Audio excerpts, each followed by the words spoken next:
Welcome to The Hypnotist, the show that gives you inside access to cutting-edge hypnosis with real clients facing genuine issues. Brought to you by the hypnotherapist demanded by celebrities, CEOs, and even royalty, Adam Cox. These recordings took place live from Adam's clinic in London's world-famous Harley Street. This podcast features powerful hypnosis, so do not listen while driving or operating machinery. This recording is not suitable for those with epilepsy or severe mental health issues. So, get yourself comfortable and enjoy today's episode of The Hypnotist.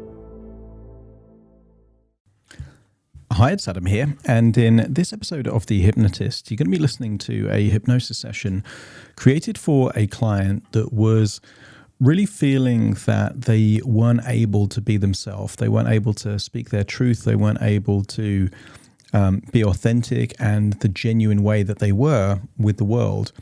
And a lot of that came from childhood and teenage experiences where there was a cultural pressure to have this kind of tough exterior that wasn't vulnerable, wasn't expressive, and this pressure to fit in. So what you're going to hear in this hypnosis session is an element of timeline that uses a metaphor of a ski lift, but a ski lift that goes back through the timeline of this individual to become a coach and a mentor to the childlike version of themselves, that knowing what their future had in store for them, to give them advice and coaching and the resources that would have been useful, but also to take those resources of feeling expressive and free from before their life took a different turn.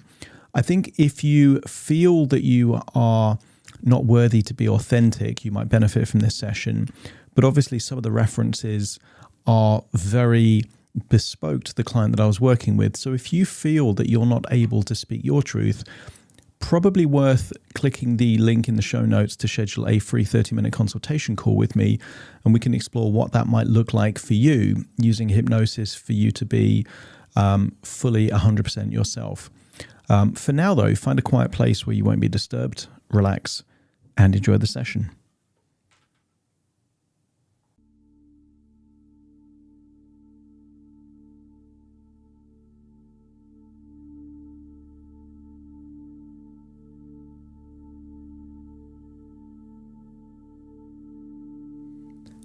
Take a deep breath in. And as you breathe in a resourceful feeling of relaxation. And as you exhale, just allow any feelings of worry, stress, or tension to leave your body in your outward breath. As you breathe in and breathe out, notice with your eyes closed, your breathing slows down, but also notice you can give more of your attention to the sound of my voice. As you breathe in and breathe out, just get a sense that more and more of that tension, any heaviness, is leaving your body in your outward breath. As you start to relax deeper and deeper.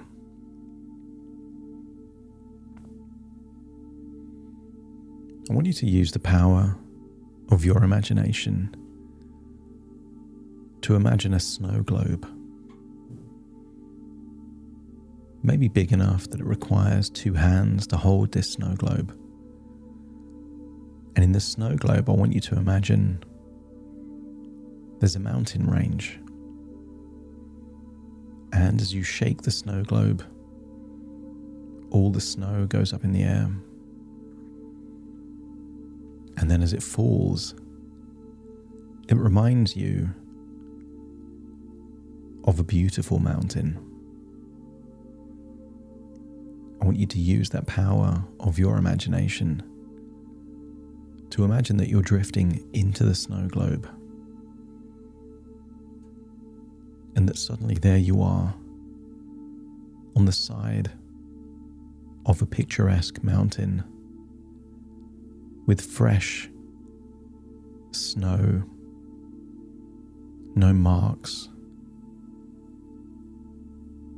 clean, crisp snow on the side of a mountain, and it's just you. Blue skies, pure white blanket of snow. And here in this place, I want you to get a sense that you're wearing whatever clothing is appropriate. And as you breathe in and breathe out, feel the freshness of that clean, cold air. As you breathe out, you can see the heat of your lungs going into the air. I want you to imagine that you're continuing to breathe in a resourceful feeling of relaxation. And as you exhale, it's not just the warmth of your lungs that's going out into the air. You're releasing any feelings of shame, stress, anxiety, and tension, enabling you to feel deeper and deeper relaxed. I want you to imagine there is a ski lift. But this is a unique ski lift in the sense that ski lifts normally move you up and down a mountain. This ski lift can transport you through space and time. By going on this ski lift, you can go to any point in your life at all. And I want you to imagine that you are going to be a mentor, a coach, a guide to a version of you in your past where you lacked that mentorship and guidance. Continue to breathe in and breathe out, feeling a huge connection with yourself, but also your life. As you look out on the landscape of this mountain, you get a sense that your focus can shift. You could look at one tiny snowflake there in front of you. Or you could look outwards and see miles and miles of rugged terrain, snow-topped trees, the shape of the mountain and the landscape,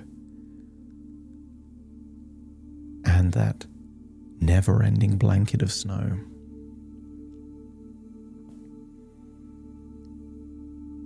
I want you to get a sense that your mind and your body already knows that sometimes you need to shift your focus in order to be useful for the context that you're in. When you think about life,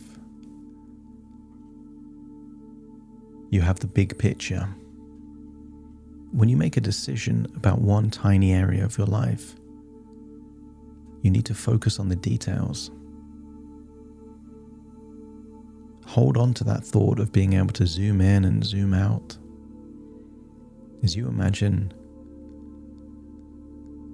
getting on that ski lift, the ski lift of your own life,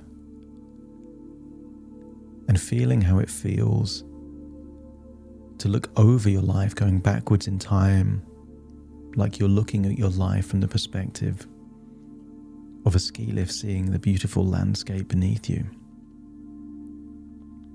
Go back in time, see all the key milestones, the key events where you were living, different occupations, different friends, different relationships. As you continue to go back in time, seeing your life from above, continue to go backwards in time. As you breathe in and breathe out, feeling deeper relaxed. And I want you to imagine going all the way back in time to a time where you can observe from the ski lift above, perhaps a 9-year-old version of you on a field trip. I want you to notice the freeness of your movement. How easy it was for you to smile. You had that natural connection with yourself. You looked and felt confident in your own skin. You could be expressive and playful. You didn't have to live up to anyone's expectations of what you should be, have to be, must be. Observe that you, at your best, is when you are simply being you. And I want you to notice that day, how communication flowed, how you connected to other people effortlessly. Fun wasn't hard work, it was your default natural setting. And if you could observe yourself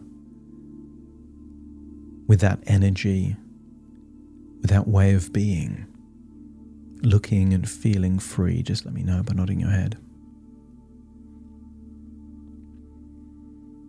I want you to get a sense of pride,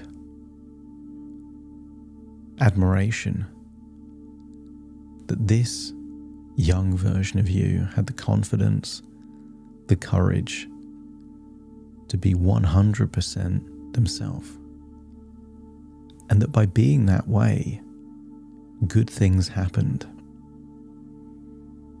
I want you to imagine it's the end of that day. Maybe they're alone in a bedroom, maybe playing, reading, watching TV. And I want you to imagine that you leave your ski lift timeline and revisit that younger version of you and tell yourself, you are them from the future. And perhaps that younger version of you is cynical, doubtful, thinks it's a prank. But I want you to tell that younger version of you some things about their life that only they would know, as a way of creating a level of belief that you are them from the future. And when they accept that you are a future version of them, let me know by nodding your head. That's it. I want you to compliment them on all the qualities you've observed. They are confident, they're free, happy, playful.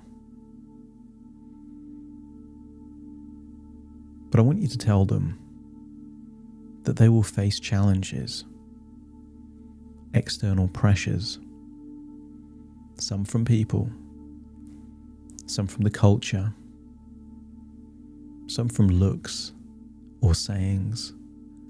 Sometimes the pressure will be through fear of missing out, through fear of not belonging. And sometimes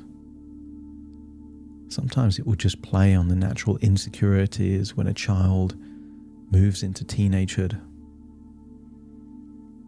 But I want you to tell this version of you at this age that they've already found the best version of themselves,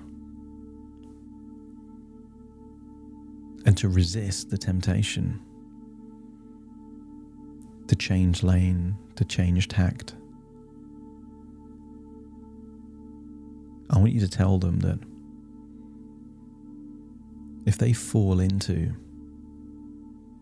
the belief that they have to change who they are, to stop expressing themselves, to stop being themselves, to start doing things to please and win the approval of other people, it takes their life in a different direction and not a desirable direction. I want you to stream memories that you have from adulthood and teenage years into the mind of this 9-year-old to warn them as to what happens if they fall into the trap of trying to please people and not be true to themselves. And when they've digested a future that is undesirable for them, and they get the cost, the consequences of losing connection with themselves, just let me know by nodding your head.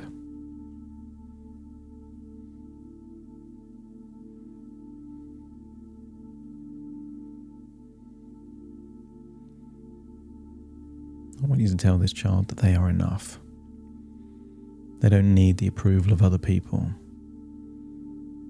They don't need to do things they don't believe in. To have friends that aren't real friends anyway. Tell them that a real friend would not pressure another person, not coerce them, not bully them or engineer situations to try and embarrass them. I want you to get a sense that you are giving this child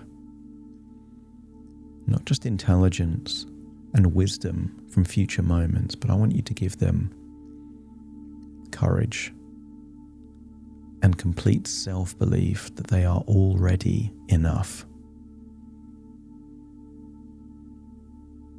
And when they accept that, let me know by nodding your head.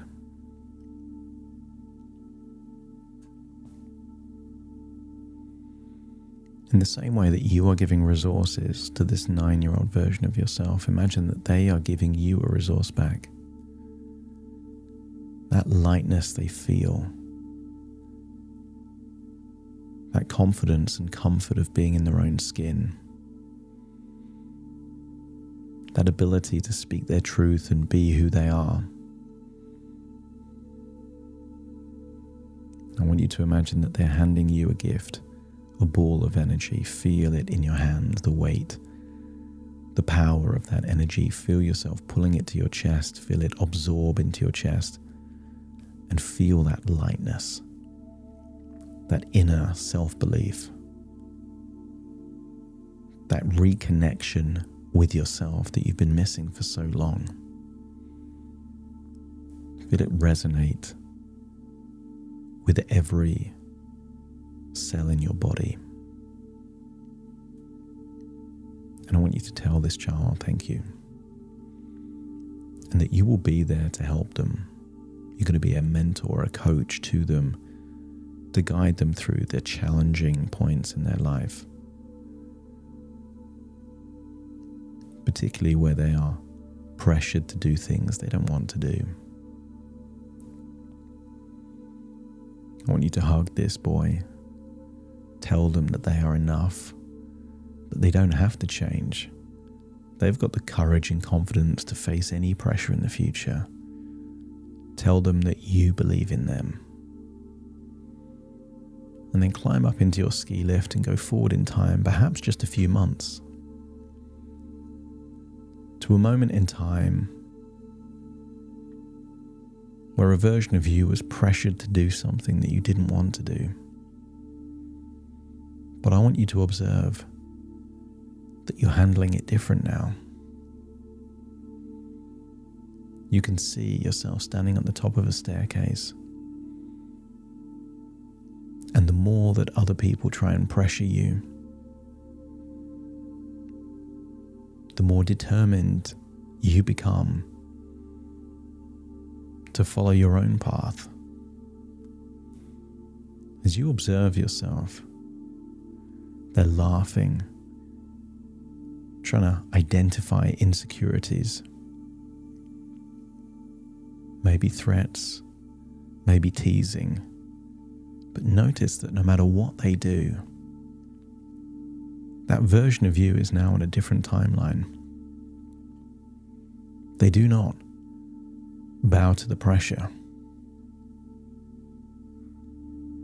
They don't do what they were pressured to do. Instead, you see them communicating in an open, friendly way. See them doing things on their terms, in their way. You can tell from the facial expressions that those same children that were pressuring you to do something that they wanted, maybe they're a bit annoyed that they didn't get what they wanted, but in exchange, they hold more respect for that version of you. They respect that it took strength not to bow to pressure. They respect that you didn't need to win their approval, which communicated an inner sense of inner confidence, self-belief. See yourself enjoying that evening on your terms. And if that feels infinitely better than what actually happened, let me know by nodding your head. And at that point in time, you realize that it requires toughness to say no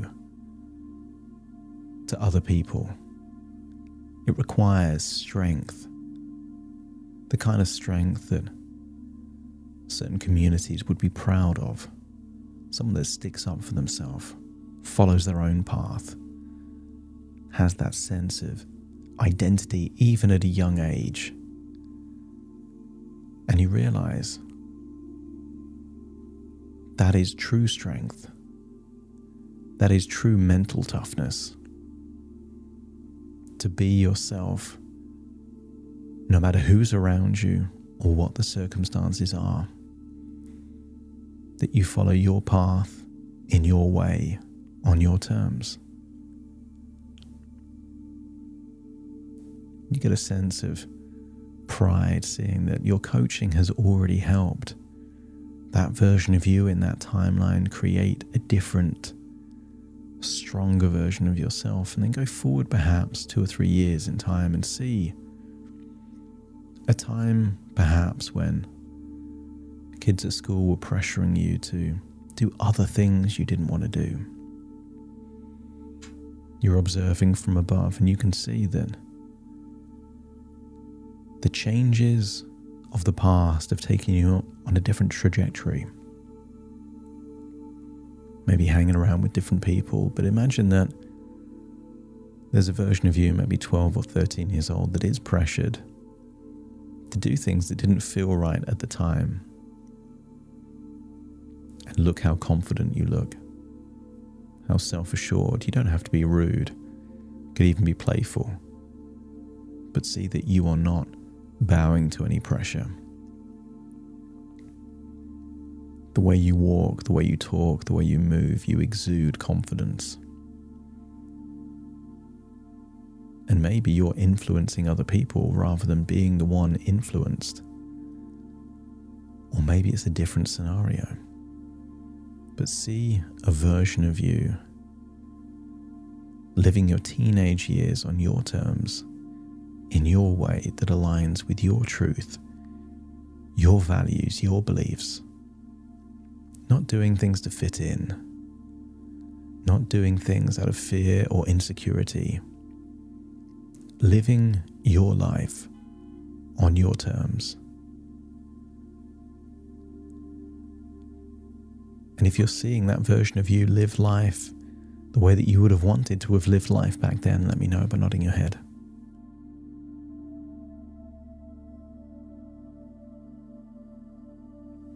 I want you to imagine it's the end of the day. Seeing perhaps that 12 or 13-year-old version of you now back on their own. And I want you to revisit. They remember you from years before. You hug, they're glad to see you. And you know what happens from that point onwards.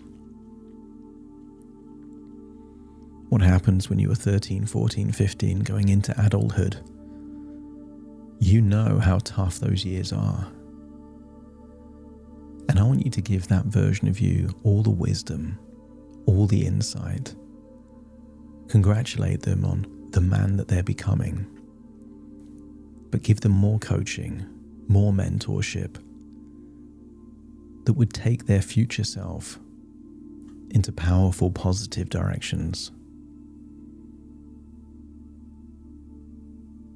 want you to again give them a gift that represents the quality they need most. And maybe it's no longer self-belief or inner strength. Maybe it's perspective. The kind of perspective you see when you see a mountain and you open up your peripheral vision and you see the big picture. Sometimes decisions are at their best when you zoom out and you see the bigger picture, rather than focusing on any one detail. Give this 12 or 13-year-old version of you whatever resource they need most. But they're also giving you something else. Whatever you need most right now is what they're handing to you. Feel the energy, place it into your chest. Feel that you are absorbing that quality, that value, that belief, that resource that you need most right now.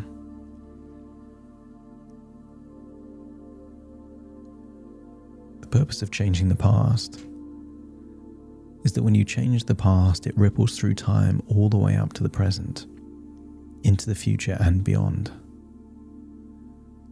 And by you linking resources into your past, all those resources are compounding and growing like a snowball going down the side of a mountain, building up size and momentum and speed all the way from the past into your present. You don't get the same resources you had when you were 9 years old, 10 years old, or 13 years old. You get the combined compounding value of all those resources going from all that age into the present. And I want you to say goodbye to that 12 or 13-year-old version of you. Tell them you are proud of them. And tell them they are destined for an incredible life and amazing experiences. That you believe in them, you trust them, and they should trust themselves. And then go back into your ski lift that takes you through space and time and see all of the life events subtly shifting from that moment all the way to your present. As you travel over these moments, see that you're becoming more and more confident, more and more comfortable. You can speak your own truth. You can live life on your terms. See that ripple effect all the way up to the present. And then imagine that you're hovering over yourself, seeing yourself there in a chair right in the present right now. But seeing a new version of you where those resources have rippled through time to this point and beyond. As you leave that ski lift within your mind, go down into your body, feeling reconnected with your present, feeling an immediate shift of all of those wonderful resources, feeling that you are reconnecting not just with yourself, but the wisdom of a childhood that could have been had you known what you know now back then.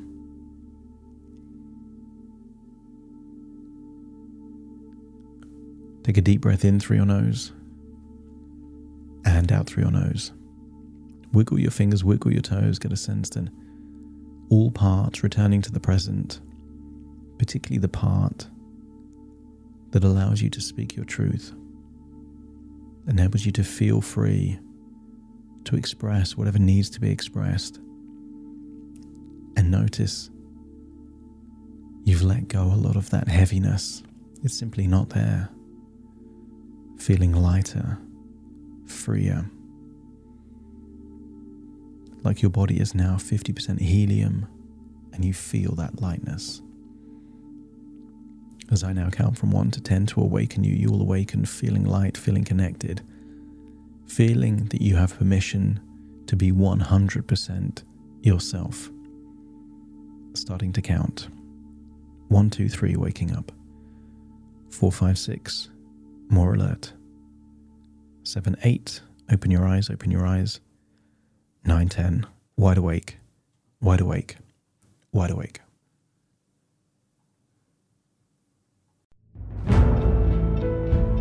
Thank you for listening to The Hypnotist with Adam Cox, the show that gives you inside access to cutting-edge hypnosis with real clients facing genuine issues.